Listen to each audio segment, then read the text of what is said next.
All different type of couples. Yeah. Even like in the fashion industry, I got to hang around in the fashion industry in France. You see some of these beautiful models that you see all over television and you know, the premiere ads, clothing, hair, and all that. And they be with some of the guys. You like, how in the world did this guy hit her? They be on a subway and walking, like no, not even a car. Yeah. And it just shows you like, wow, we're so materialistic, and the women fall into, and the guys fall into, oh, he gotta have this, he gotta have that. And they just be, if I love you, I love you. Right, you're right. Yeah.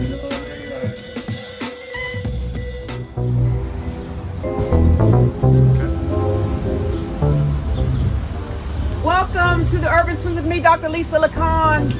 Welcome, welcome, welcome. Listen, I am live on location at Papillon 25 in South Orange, New Jersey. But in the Urban Suite, we have a very special guest. I am so looking forward to speaking with him. My urbanites, guess what? Follow me.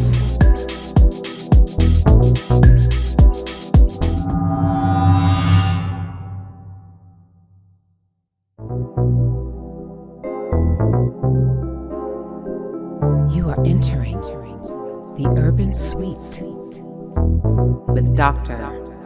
LisaMLaCon.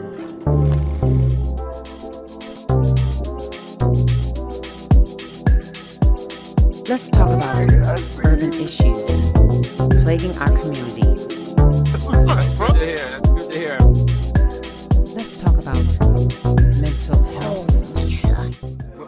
What's on the menu today? What's on the menu there, Mr. Hey Kelly? man, we got a Councilman little Kelly. shrimp, we got a little scallop, and we got a little brochette chicken. What kind of sauce is that? Is that avocado? What is that? Avocado? This is not avocado, but it It's is green.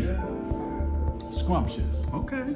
No, but it's a little lime, a little ginger. You know, good for the body. And then of course, We good are for the at body. Papillons, you know, so they always make some things that are good for the body. A plethora of choices. All right. And we got the nice Caesar salad over A little here. Caesar salad. I don't really do the bread chunks, but It looks good though. you know, I'm gonna leave that to my chief of staff. He's a bread guy. All right. Before y'all get too comfortable over here, what we working with over here, Miss Carolyn? Oh, we got some nice coconut shrimp. Is that what we're working with? And Mr. Sabor, what you got going on back here? Some calamari going on here with the marinara, and we got a house salad with a nice balsamic dressing. Okay. All right. So we got the calamari. Extra crispy because I love the bread. Okay. You know they say Marty Martin love the kids. Sabor love the bread. Okay, that's good. All right. So we're right down here at Papillon's. Where we at, Lisa? Papillon 25, South Orange, New Jersey, 25 Valley Road. All right, so we have in the Urban Suite today, Councilman Dupre Kelly, West Ward of Newark, New Jersey. So listen, my urbanites, he's going to be talking about his personal agenda for his ward. He's going to be talking about beautification issues and other events that are going to happen in Newark, New Jersey throughout the course of the summer. So stay tuned. We'll be right back.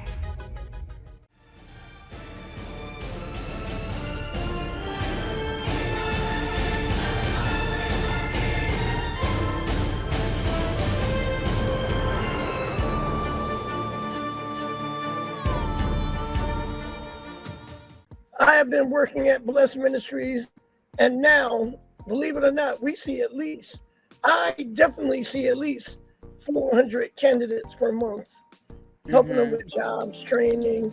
I bring in companies to interview, do recruitments, set up job fairs. You know, I'm really engaged. And oftentimes, the first impression is a lasting impression, especially to employers. Give people an idea of what we may see on a day-to-day basis. Some of the individuals we're dealing with, they're young. And you figure over the last 3 years, most people have been in the house. They really didn't have any dress code standards. Everything was done via, internet or computer But now we coming out of all of that. You know, I get a lot of people that come in with wave scarves, you know, scantily clad clothing, you know, not becoming a lady or someone looking for a job. Oh, well, go ahead, because I can keep going on. Oh, okay. On some real job interviews, and I'm going to act ratchet. Got a button up on so it could look like I'm ready for an interview, but I'm coming in there with some booty shorts on and some slides, period. Hi, I'm looking for the man. All right, so look. The wave scarves on, they won't take their hat off. They got these black and miles on the side of their ears. Some people, they don't have a filter. They just curse in public, using the F word, using the N word. And I have to correct them on a regular basis. This is not proper protocol. Right. Why did you come in not looking interview ready? Like, you don't have on the tie of an interview. I have on a white button up. What do you want me to do? Put on a suit and tie? I have a white button up, you sir. look interview ready. Are you looking at my breast? I'm not looking at your Okay. I'm looking. All right, so let's go down this list. Yes. Her attire is inappropriate. She's very combative, dismissive. Her language, she's using profanity in the interview. And the reason to be hired, she said, because she wants to travel and hang out with her friends. And then she's just impolite, her whole behavior. Like, this is the manager. She has no respect for him. She has no respect for the company. And to be perfectly honest, the way she carries herself, she has no respect for herself.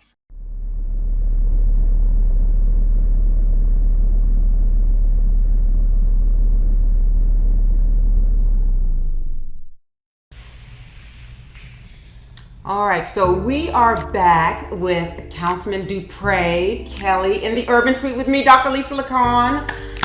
Yes!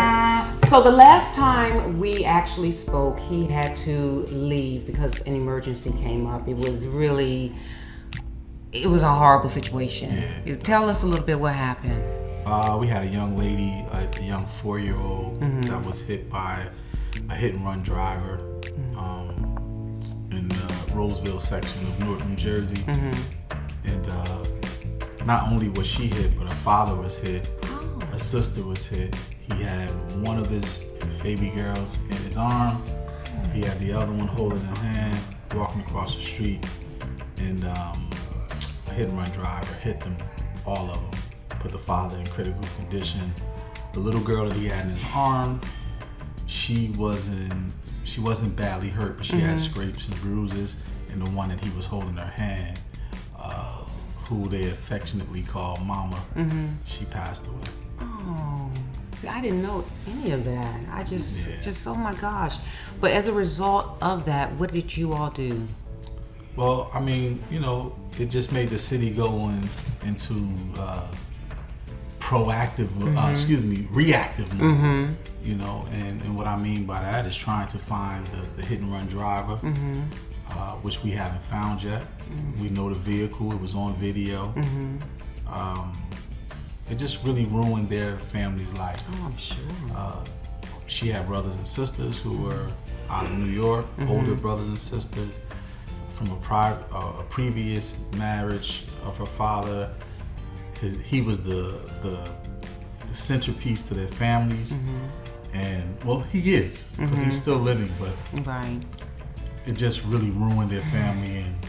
And we had to come to the city as a whole, had to come to, in the community, had to come to their aid to help them out. And we're still there for them. And we put up stop signs in the area and striping down. Wow. But I don't even really like to say that, because that's us being proactive. Right. Reactive. Right. After, when we could have been proactive about situations like that. And so it's just a sad case all around. Wow. And we still haven't caught the guy, so we're still looking for the guy. Well, my prayers are with the family for sure. Yeah. All right, so moving on. Moving on. All right, so both of us are in our 50s. Yes. All right. Now, when Wait a minute. Yeah, You're 50. I am 53. You look Yes. amazing. Oh, thank you. Amazing. Thank you. And I have 4 children. Oh, wow. Lord. How old? So the oldest one is 24. Okay, all right. 18 to 24. They're literally 18 months All apart. right, mine's is 35. Oh, wow. Yeah. So are you a granddad? No, she's, okay. she's a good girl. Oh, okay. No, shout out to Alnisa. So Don't be it's so. calling me this weekend, Alnisa, to talk about anything. No. So when we reach that age of 50, oftentimes things happen. So we just had a guest on my show, Dr. Bryce Ratliff. We're talking about colon. Have you had your colonoscopy? Shout out to Dr. Ratliff. Cervical sprue, like I said, celiac sprue, you can have an inflammatory colitis. So you have inflammatory disease, Crohn's disease, ulcerative colitis, all those things that require heavy doses of corticosteroids and big gun treatment just to calm the inflammation of that portion of the body down. So gut health is tremendously important. It can contribute to your mood, weight loss, bloating, that kind of thing. So there's so many things that go into gut health, and I can't hope to encapsulate it all in one discussion. But yeah. Ironically enough, I'm getting a new primary doctor. Okay. Because I asked my doctor, since I was 45, should I take the test? And he sent me home tests to take. And I've taken the test, and he would say, everything is good. But you know, my mother, she's an old school lady. Boy, did you take your colonoscopy yet? I was like, what my colonoscopy? You know? And I would say, no, I didn't take the one, the old school one. I've taken the new one. You take it home by yourself. And she said, no, that don't work. So anyway, my brother, we got on the phone together, and he said, let's make a promise to each other that we will go and get our test done. Right. So we went in and got the colonoscopy test, and we got the other one. Which one? One of the doctor has the violate. Everybody out there see my finger, he got to violate the man. But that's important. No, yeah. It's important. It definitely is. It's important to get violated at 50. Yeah. Right. Well, hey, and then you have to drink that drink. Yeah, you have to drink that, to make sure that everything is clean. Right. I'm joking, but this is really important. It is. Right? It really is important, and a lot of Black and brown people, we don't really take advantage of going to the doctor. Yep. And men, period, right? Yep, we don't go to the doctor as often as we should. You beautiful ladies, you take advantage of all of that. That's true. If something aches or hurt, you're going right into the doctor. Men, we'll tough it out, or we'll try to tough it out until it's too late. I've lost so many friends over the years who tried to tough it out, and they didn't make it. Right. From diabetes to stomach cancer to colon cancer to so many different things. So please, men out there, please take care of yourself. Go get yourselves checked out. And speaking of health, right? We are doing in the West Ward of Newark, New Jersey, we are doing a big health festival. Oh, when? It will be, I believe, May 21st. Let me write that down. I believe it's May 21st. Chief of Staff, is it May 21st? May 20th. May 20th. May 20th. See, Okay. that's why you have to. See, that's why we big got days Chief of are Staff May over there. 20th. May 20th, in the West Ward at Donald Payne Technical High School, and we're going to be talking about everything that matters about health, Black and brown health specifically. It's going to be an amazing event. We have an amazing company that's coming up to help us facilitate this, and it's called BHM, Black Health Matters. Shout out to Deidre Tate, who helped me bring it to the city, and shout out to my staff like Khadija, who is actually helping us put it together. But we're going to be talking about everything health-wise. And mental health as well. Mental health especially. Oh, wonderful. That's my alley. That's my passion. Oh, mental health especially. And it's just important that we take care of ourselves, not only physically, but mentally as well. Yes, absolutely, absolutely. So what time is that? It's May 20th? It's going to be all day. Okay. It's going to be probably from 8:30 a.m. to maybe 6:30 p.m. Okay. And, we're going to have Red Man in the building. Oh, we're going to have nice. some prominent hip hop artists, some actors like Tobias Trevelyan. Okay. And reached out to J.D. Williams, who's from Newark. We're gonna also have Mayor Rajay Baraka and some of my fellow council colleagues. But more importantly, we're gonna have the community, our seniors, our youth, and talking about why health matters, but specifically, why does Black and brown health matter? Yes. I think oftentimes, especially in our community, we have a distrust of physicians, of therapists, and it's like, I don't want to go, and But what I see now that is happening, we see, well, at least for me, I see more Black doctors, more Black therapists. But we do need more because we're only like, I think, 2% psychologists, African Americans. That's it. That's about it. And then out of that 2%, how many are really good, Right. So May 20th, where is it? It's at Donald Payne Technical High School in Newark, New Jersey. Specifically, the West Ward, Newark, New Jersey. Oh, wow. 9th Avenue, Newark, New Jersey. All right, so the Urban Suite, we will be there. Yes. May 20th, absolutely. All right, so what else are you all doing in the West Ward? We're doing so many different things. We have while I was campaigning, my idea was to revitalize the West Ward, right? And that sounds so broad. That's what a broad stroke. Right. What does that mean? What does that look like? And it means so many different things on so many levels. It's not just brick and mortar. It's also changing the mind state of the people. And the people that I'm talking about are the business people who are there, the people who would like to be in business, the entrepreneurs. How do you educate them so that they can be wealthy? How do you educate them so they can notice what wealth is, so they can identify what wealth is? Because when you see a bodega on the corner of your block, you might not realize or think that the owner has accumulated wealth. Absolutely. If he or she has been in your neighborhood for 20 plus years, so we want them to be able to identify what wealth is, to identify what it takes to be an entrepreneur. And what we're doing is we're calling in stakeholders in the business world, banks, we're calling in corporations who actually benefit off of our community, but also we're calling in the people who line our corridors, the businesses that line our corridors. We're partnering with Partnership West Inc., which is PWI, which we call them, which is our bid in our community, in our West Ward. And we're bringing all of these people together to educate the people who are there. And we're going to hold some businesses feet to the fire, so that they can hire people in our community, so they can educate people in our communities. I'll give you an example. When I lived on 19th Street in the West Ward, there was a Spanish bodega at one end, at the south end, and then there was a Black bodega at the north end of my block. And on this block, I would go to Mr. Thomas, was his name. I would go to his business, and I would see the trucks come in with all of my favorite potato chips, Bonton barbecue back in the day. And I would see them bring that in. I would see them bring in the boxes of lemon heads, all the stuff that's not good for us.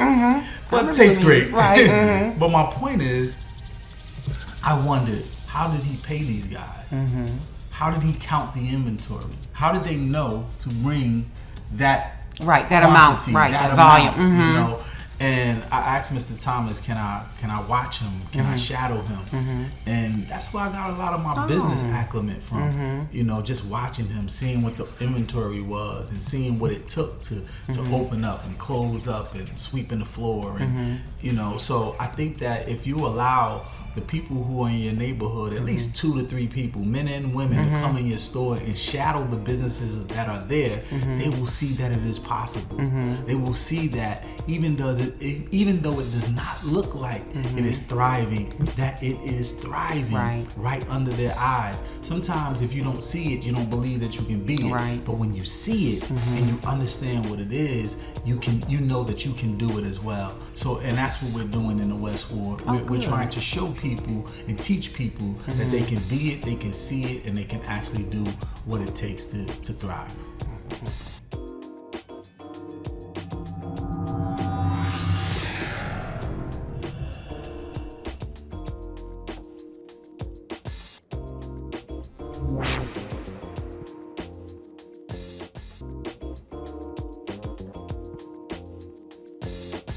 So, question.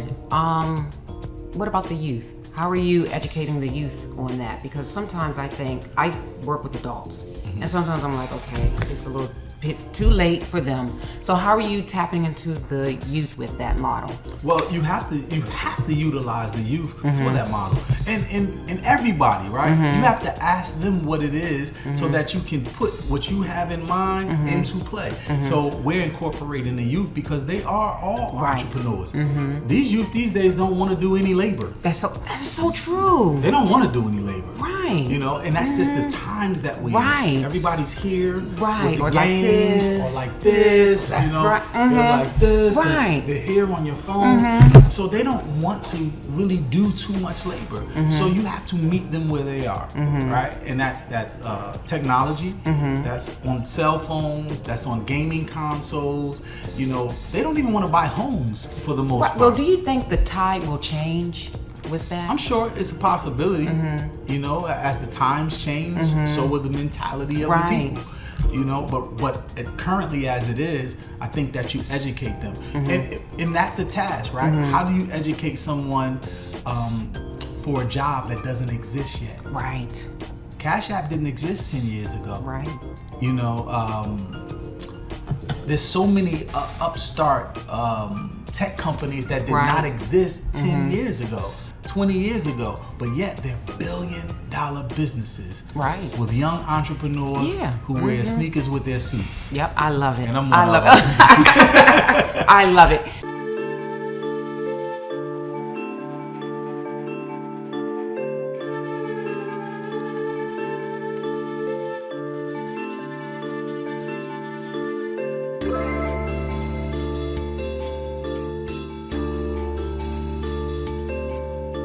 Hey you guys, guess what? We just reached 10,000 subscribers! Yes! Thank you so very much for tuning in with me in the Urban Suite, Dr. LisaMLaCon. And guess what? You can find us every Tuesday, 7 p.m. Eastern Standard Time. You can find us on LinkedIn, Facebook, Spotify, iHeartRadio, all of those platforms. And again, I just want to say thank you so very much for my YouTube subscribers. And always remember, when you enter into the Urban Suite, this is when you laugh, learn, cry, and grow.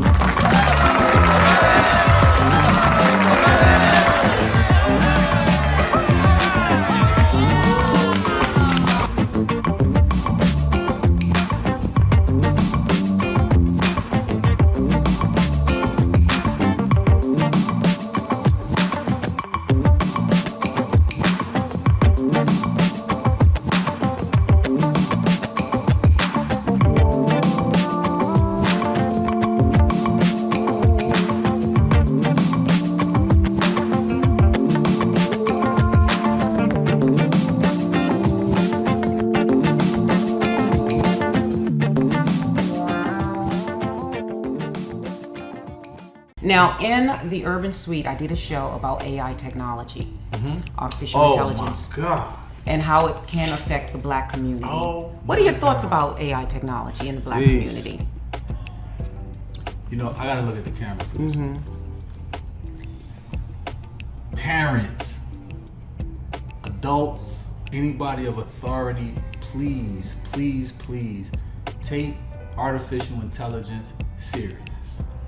We talk about it, we laughed about it 10, 20 years ago. Oh, it's the type of thing that moves a gaming console forward, or no. Music, I come from the music industry, right?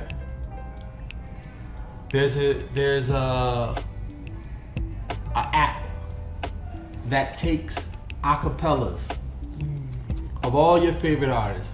Let's just say Jay-Z, for instance. Take all of Jay-Z's acapellas, you put it into this system.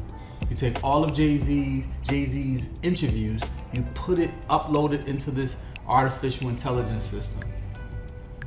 I can play you a record right now where Jay-Z is rapping. And when I ask you, who is that? You will tell me with no doubt, that's Jay-Z. And it's not Jay-Z. What the artificial intelligence does is take all of the information and then it reprograms itself to be better than the person that you gathered the information from. So here is this record that sounds just like Jay-Z, just like Kendrick Lamar, just like Biggie Smalls, just like Lords of the Underground, but it is not them. I mean, the cadences, the flow, even when Jay go, all you have to do is type in a topic. Write about this show. Write about Lisa. And it will take all of Jay-Z's information and make a song about you. Yeah. How the artificial intelligence presumes that he will talk about you. Right. It's unbelievable. Now, I'm not just talking about music. If it can do that with music, why can't it take all of Barack Obama's speeches, all of your presidents of a bank? Why can't it call your children while you're not home at work and utilize your mother, your father's voice and say, baby, I'm outside, open the door. I'm bending down in my car. You won't be able to see me right now, but open the door. Meet me on the corner of such and such. Don't worry, just walk there. This is very serious. This is very scary. And I think that the Copyright Office, other than likeness, other than words, other than appearances, I think that we have to change the rules and the policy of the Copyright Office to now put the voice likeness, the audio likeness. Because if you don't do that, you will be going to court to try to prove that that wasn't you. Yeah, we did a couple of segments, the good, the bad, and the ugly, because it's very frightening. Very. You know, it was so interesting because we grew up with the Terminator, the first one. That was in 1979, something like that. Yeah, she predicted it. Yeah. The beautiful black lady that they stole her whole entire story from. Yeah, she really did. And then even with the Matrix, she was the same woman. Yep. And here we are now, getting prepared for that. Yes. And then when it comes to entrepreneurs, how do we, like you said, how do you prepare for an industry that isn't here, or we don't even know if the industry is going to exist because of AI? For real. Yeah, because of the AI technology. You know what, too, Lisa? Like I used to sit in bed and watch. I'm not a TV watcher, but maybe on the weekend, late night in a hotel on the road with Lords of the Underground, I would see these IBM commercials that would just say, Watson. Yes. And then it goes, the IBM slogan will pop up. Bing, IBM. Yep, Watson. That's all it would say. Then another commercial, like a typewriter, IBM, and then some type of computer graphic, and then it'd be like, Watson. Yeah. I used to say at that time, I said, man, we in trouble. Because here it is, IBM is not the most popular computer company at the time. No. But let alone, they're doing these commercials that has nothing to it except Watson. See, now you were better than me, because I was totally confused. I'm like, what? It's programming. Yeah. You know, I went to Shaw University and studied in radio and television, and I understood that this is programming. It's television, you know? So this is programming to get you prepared for something that doesn't exist yet. And then I saw Watson on Jeopardy. He had a British accent, right? Yes. Watson, yes. And he played Jeopardy. And he won. And he won, of course. But there's this game that's very popular in the Asian continents called Go.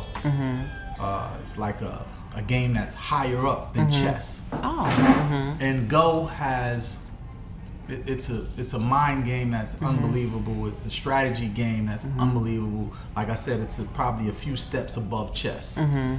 And on this game, they have this guy from China who's the world master of the game. It's called Go. And he played Watson. And Watson beat him. He played another computer. The computer beat him. He played the AI. And the AI, he got like 3 moves close to almost winning against the AI. And then only to find out that the AI only makes moves to win. So it doesn't matter how close you get to him or not. And then it learned that the AI started to make moves that no human has ever done. So no human has ever done these moves because they don't think that far with their brains and with their minds. So that means that the AI will take the information, do it until it starts to create moves and start to do programs that never existed. Right. So that means when you implement AI into something, it will be able to recreate itself and take over. Absolutely. Yeah. But hold up. Are we saying Councilman Dupre Kelly is against technology? Never. Okay. I'm just telling you the possibilities of What's gonna happen. What could happen. So how we prepare our kids for this technology, how we make them the users of it in the Well, that's the question. creators of it. That's the question I just proposed to Lisa. Yeah. Like, how do we prepare ourselves for things that have not yet been invented? Right. So yeah.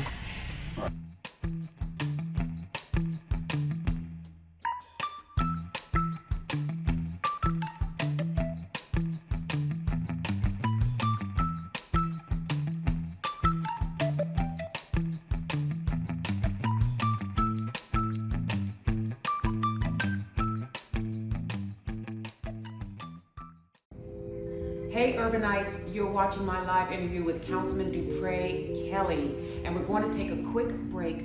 We will be right back after these messages. Peace, family. I said this was the year of AI, and I meant it. Biggest threat to humanity right now. It's just AI. Meaning that the general public can get access to it because the possibility of people using it, right, for various different reasons that are nefarious, such as using other people's voices and saying whatever they want. AI will only be a threat to humanity if it doesn't want humanity to be here, right? Like that's where it's a threat. Otherwise, I think there's like the micro or much more soon threat of what are people going to do? Hey, it's Jonathan. I wanted to see how close I could get to cloning a voice using less than 30 seconds of audio. Biggest threat to humanity right now is just AI. This is insane technology, and I'm really scared right now. The world will be displaced by technology. What does that do to the fabric of society? You are entering the Urban Suite with Dr. LisaMLaCon.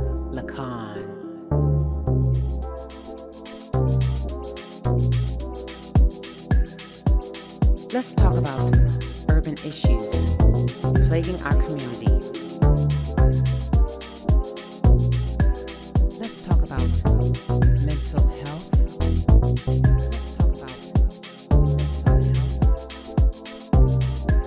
Let's talk about sex. I got it.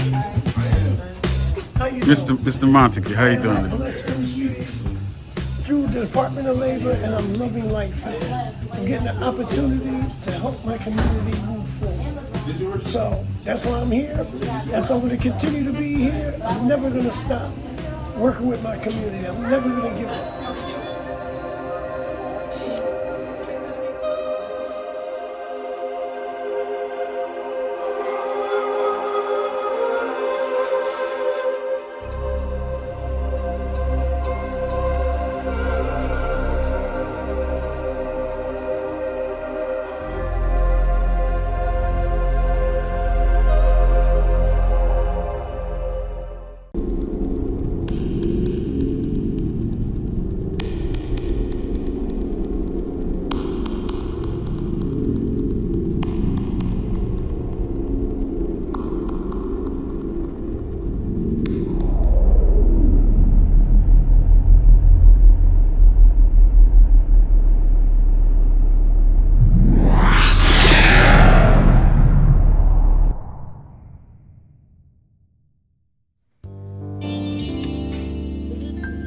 What's up, y'all? It's your boy Do It All Dupre Kelly. Excuse me, Councilman Dupre Kelly, and you're watching Urban Tools for Change Network.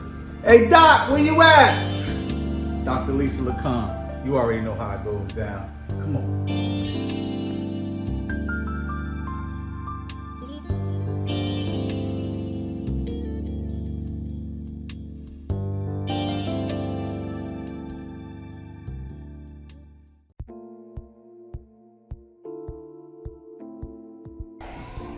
All right, so speaking of mental health, so oftentimes when I go through different neighborhoods, you can tell the quality of the neighborhood by their environment, how it looks. So in terms of beautification, street lights, litter, things of that nature, how do you think that impacts the mental health of your constituents? Well, I think it's very important. You know, the way you see something is the way you react to it. You know, so if you see a bunch of trash on the ground in your neighborhood, when a car drives by you, you're probably most likely to throw that bag of McDonald's that's empty out your car window. You're probably one of the ones most likely to add to the mess. But when you see it not that way, you know, some people say Newark is that way because people throw things out of the trash, but South Orange is not that way because you don't see any trash. I think that it's important. You know, the way that you see something is the way that you react to it. Right. So, you know, if you see dark areas and you're into crime, you think that this might be a great place to do crime. Right. Absolutely. You know, that's why we try to get lights that are bright and you know. So I think that is very important. The way that you see something is the way that you react to it, and that's mental, right? That weighs in on your mental health. Absolutely. So you know, we have to do better as a people to know that this is not acceptable. Right. We have to stop blaming things on others and help.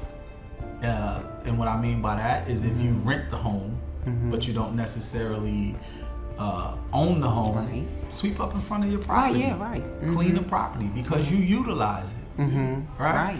You know, you utilize it. There's some people who rent furniture.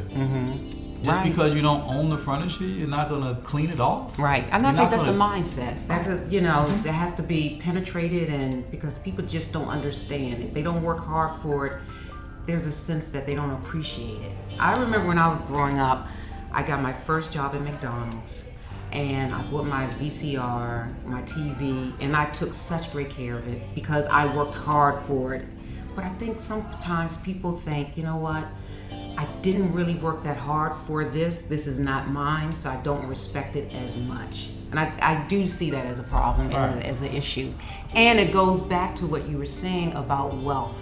Because if you don't establish the wealth, how can you own anything? And I always tell people, graffiti artists, I'm like, when they're tagging things, I'm like, many graffiti artists probably don't own property. Because if they did, they would think, how much does it cost to remove the graffiti? It's not just $10. It's a whole bunch of money that you have to spend as an owner for that. Now, you said that you went to Shaw University. Yeah, but Lisa, before we go on to Shaw, I definitely want to just kind of talk about ownership. Right? Okay. There's so many different ways to look at it, and I believe that you're right. I believe name denotes ownership, right? So, you know, signature, when you sign the line for the contract, you're saying that I understand the terms, or I am now the owner, or whatever that is, or I am the owner of this debt.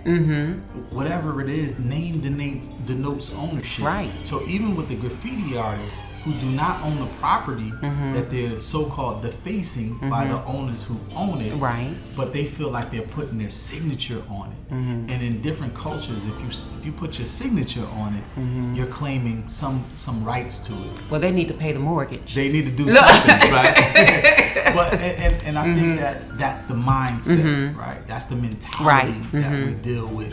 Hip hop has been that way as long as I can remember. You know, tagging and all that stuff. Not even just in that element of it, but taking things that is not theirs and turning it into theirs. You know, the world has been that way. You said samples, right? Right. The world has been that way, right? I don't think anything that's ever been invented just came out of the blue sky. Because inspiration and influence comes from somewhere. Absolutely. It comes from you just looking into the ocean, looking into the sky, listening to a friend of yours, hearing a passerby say something that sparks something in you. So it all comes from somewhere for you to create what is now. So we get everything everything around us. Right. Yeah, you're You right. know, so it's a mindset of what you do with that education, what you do with that knowledge. You know, and back to you saying, how lighting affects our area, how trash there or not there affects our area. You know, these windows of the souls that we call eyes, it takes that information and it puts it in the mind, and it moves your body on in your heart and your soul on what to do. You know, and even back to Mama, little Mama that got killed, you know, hit with her family. You know, as soon as that happened, we wanted to make sure that the lighting was bright out there. You know, we wanted to make sure that the striping on the ground was okay. We wanted to make sure that the stop signs or the traffic measures were in place. You know, even though being reactive, we need to be proactive like that in all of our situations. By cleaning up, by having DPW department, you know, Public Works, are cleaning our area, street cleaning, but it's not just about cleaning. It's about programming the mind. It's about doing programs to let them know what it is. When you do business summits, it's about showing that there is equity in our community. Absolutely. You know, and that you're involved in it. You know, and this is how you can become a valuable business partner in your own community. You don't always have to leave, but it is cool to go away and acquire knowledge. Bring it back. Exactly. And that's what we're doing in the Westwood with our business summits. That's what we're doing with our Black Health Matters, with our health summits, is to show people that because if you're not healthy, then you can't even go out here to be an entrepreneur to gain wealth. Absolutely. And it really shows you that health is wealth. So it's interesting because outside on this street, on Valley Road, I don't know if you're familiar with this intersection. There have been a lot of pedestrians that have been hit.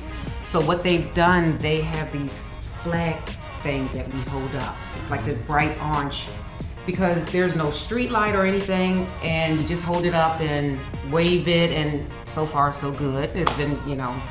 But the reason why I mentioned Shaw, you actually pledged Alpha Phi Alpha, right? 19 over 6. Oh, sorry. Well, he sound like he must be. What do you think? All right. So we have the Kappa, the Alpha. I'm a Zeta. Okay. All right. Divine 9 up in here. Divine 9. Your HBCU experience. How was that? Amazing. Yes. Amazing. Yeah. And it was amazing on so many different levels that I got people to see.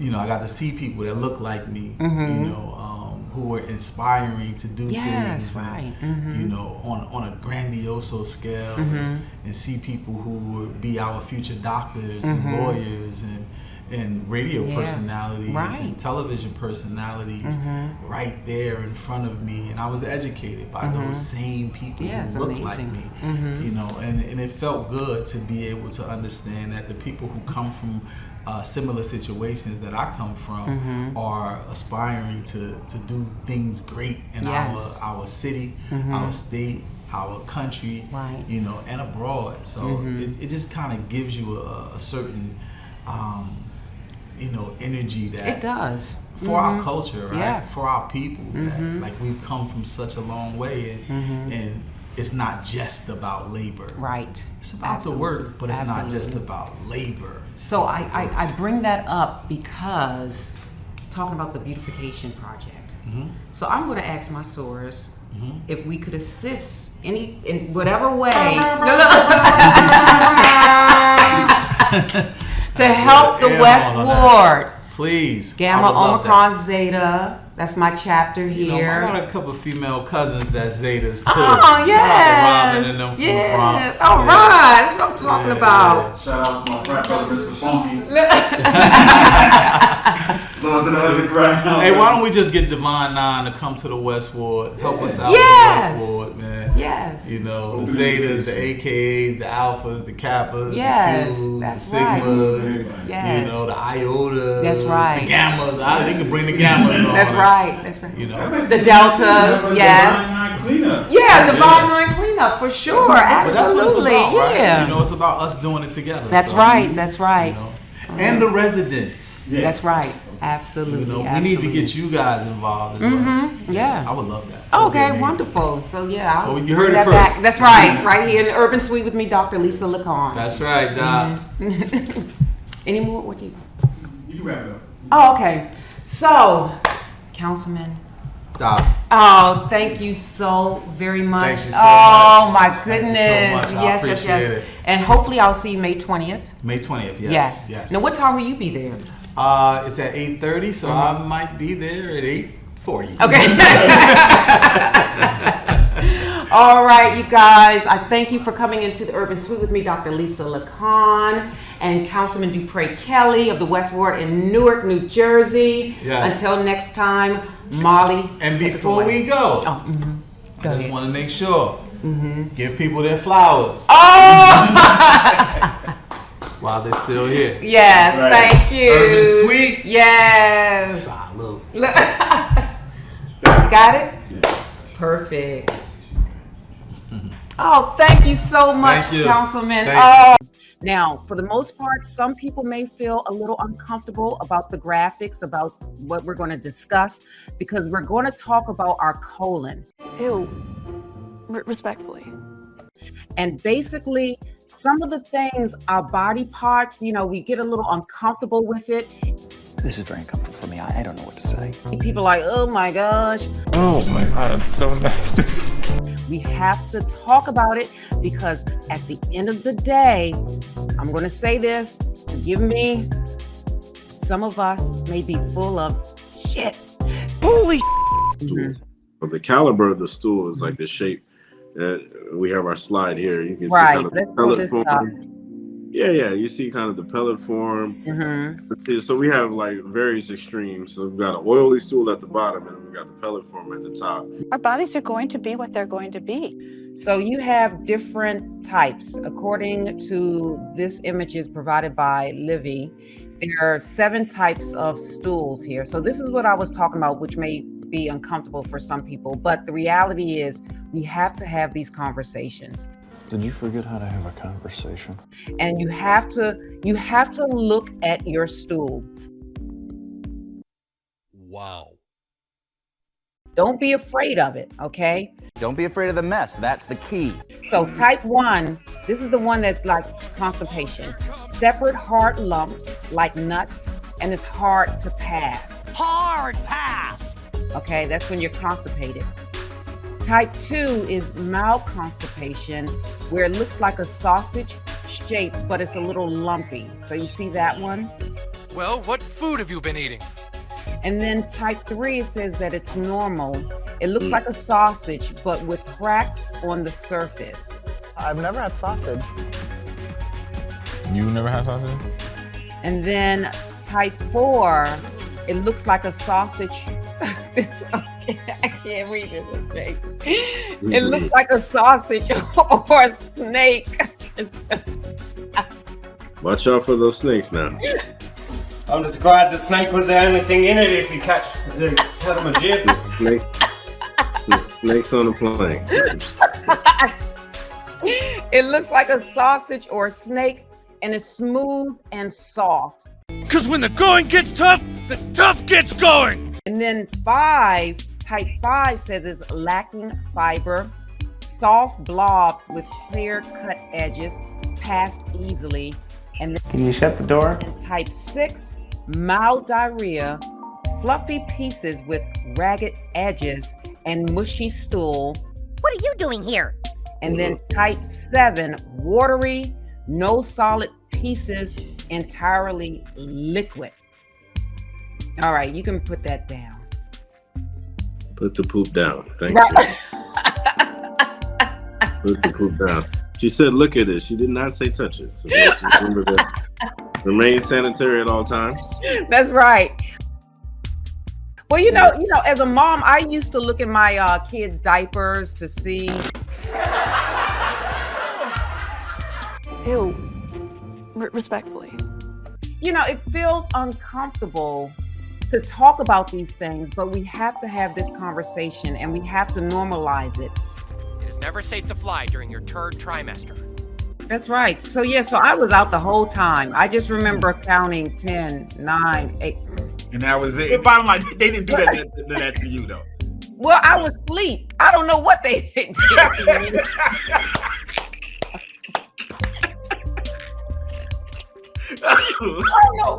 I don't know what they did to me. I just know what the doctor told me he did, that he put the thing up there and took images of it. But the doctor said I had a colon of a 31-year-old. I said, thank you.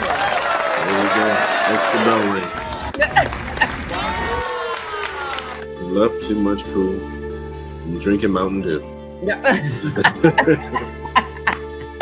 That's why you have don't, but we got to suck it up for the greater good. That's right. I don't know if that was the right terminology, but okay. Yeah.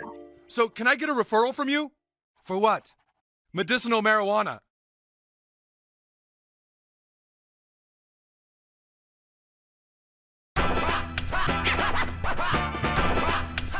Thank you so very much, my Urbanites, for tuning in with me, Dr. LisaMLaCon, with our special guest, Councilman Dupre Kelly of the West Ward of Newark, New Jersey. As always, when you enter into the Urban Suite, this is where you laugh, learn, cry, and grow. Molly, take us away.